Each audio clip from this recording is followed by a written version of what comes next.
আদাব সবাইকে আরেকটা নতুন ভিডিও নিয়ে আপনাদের সামনে চলে আসলাম। তো আজকে বিষয়টা হচ্ছে আমরা এই প্ল্যাটফর্মে কি করে ভিডিও তৈরি করব, যেহেতু নতুন অবস্থায় তো কিভাবে ভিডিও তৈরি করব। তো আশা করি ভিডিওটা শেষ পর্যন্ত দেখে যাবেন।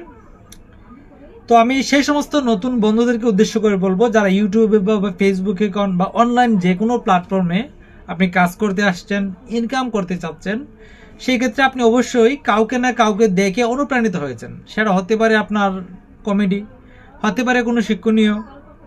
তো আমি আপনাকে বলবো যাদেরকে দেখে আপনি অনুপ্রাণিত হয়ে এই প্ল্যাটফর্মে এসেছেন, তাদের প্রথম ধাপের ভিডিওগুলো একটু দেখে আসবেন। যেমন এখন যারা কমেডিতে ভালো করতেছে, আপনি তার একদম প্রথমার্ধের ভিডিওগুলো দেখবেন। এখন আপনি ক্যামেরাতে ভয় পাচ্ছেন, লজ্জা পাচ্ছেন, ভাবতেছেন আমারটা তো এরকম হয়, কিন্তু আমি যার ভিডিওটা দেখে এখানে আসলাম তার ভিডিওটা তো অনেক ভালো, সে তো অনেক সুন্দর করে এডিট করতেছে বা সুন্দর করে কথা বলতেছে, গুছিয়ে কথা বলতেছে। সো আমি সেই সমস্ত বন্ধুদেরকে বলবো, আপনারা যাকে দেখে অনুপ্রাণিত হয়েছেন তার প্রথম ভিডিওগুলো দেখে আসবেন।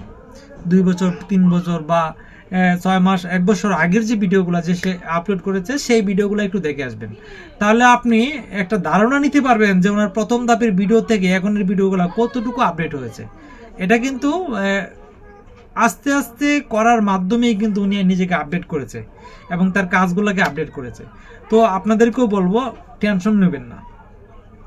আপনি যে ধরনের ভিডিওই করতে চান, যাকে দেখে অনুপ্রাণিত হয়ে এই লাইনে এসেছেন, আপনি তার প্রথম ভিডিওগুলো একটু দেখে আসবেন। তাহলে আপনি কাজের সিস্টেমটা বুঝতে পারবেন। আর ক্যামেরার সামনে আসার আগে যদি আপনি একটা কাজ করতে পারেন, সেটা হচ্ছে যে আপনি একটা ভালো স্ক্রিপ্ট বলতে চাচ্ছেন, আপনি এটা লিখে নেবেন, ডায়েরিতে লিখে নিয়ে বারবার এটা প্র্যাকটিস করবেন। প্রথম ধাপে লাস্টের দিক দিয়ে গিয়ে এটা হবে না, কিছুদিন যাওয়ার পরে দেখবেন সব কিছু ওকে হয়ে গেছে।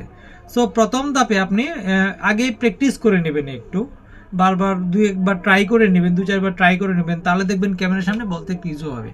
আর ভাবতেছেন যে আমি ক্যামেরার সামনে কি বলবো, আমার ভিডিওটা আত্মীয় স্বজন দেখবে, কে কি ভাববে, এই সমস্ত জিনিসগুলো মাথা থেকে ঝেড়ে ফেলে দেন। কারণ কে কি দেখবে, কি দেখে কে কি বলবে, আত্মীয় স্বজন কি দেখবে, হাসবে, এগুলো চিন্তা করে আপনি ভিডিও তৈরি করতে পারবেন না বা এই অনলাইন প্ল্যাটফর্মে কাজ করতে পারবেন না। আপনাকে ক্যামেরার সামনে থাকতে হবে একদম নিজের মতো করে, ঠিক আছে? যেমন আপনার মেধা আছে সেইভাবে আপনি ভিডিও তৈরি করে যান, আপনার মেধাতে যা আছে আপনি তাই তৈরি করে দেন, ঠিক আছে? কারো কোথায় চিন্তা করে আপনাকে কাজ করলে কাজে সফল হতে পারবেন না। দেখবেন আস্তে আস্তে 3 মাস 6 মাস 1 বছর যেতে না যেতে আপনার কথা বলার বাচনভঙ্গিও ঠিক হয়ে যাবে এবং আপনি যে ক্যামেরার সামনে কথা বলতেছেন সেটাও ঠিক হয়ে যাবে। তখন আর আত্মীয় স্বজনের কথা চিন্তা আসবে না, তখন সেই আত্মীয় স্বজনগুলাই কিন্তু আপনার প্রশংসা করবে। আর যারা আত্মীয় স্বজন দেখার তারা কিন্তু ঠিকই দেখবে।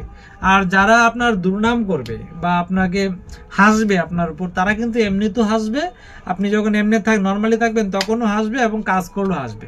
সো ওই সমস্ত বন্ধুদের কথা ভুলে যান, আপনি আপনার মতো করে আপনার যে বেস্ট আছে, আপনার যে আইডিয়াটা আছে সেগুলো বের করার চেষ্টা করেন।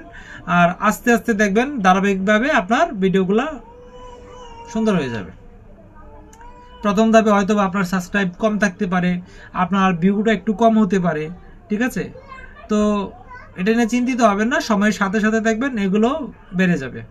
প্রথম ধাপে সবারই কম থাকে, তাই বলবো, আবারও বলবো, যাকে দেখে অনুপ্রাণিত হয়েছেন তার প্রথম ধাপের ভিডিওগুলো দেখে আসবেন, তাহলে আপনার কনফিডেন্সটা আশা করি বাড়বে একটু হলো। তো ধন্যবাদ এতক্ষণ সাথে থাকার জন্য। আর যারা আমার এই চ্যানেলে নতুন, প্লিজ প্লিজ প্লিজ সাবস্ক্রাইবটা জরুর করে দেবেন। Thank you.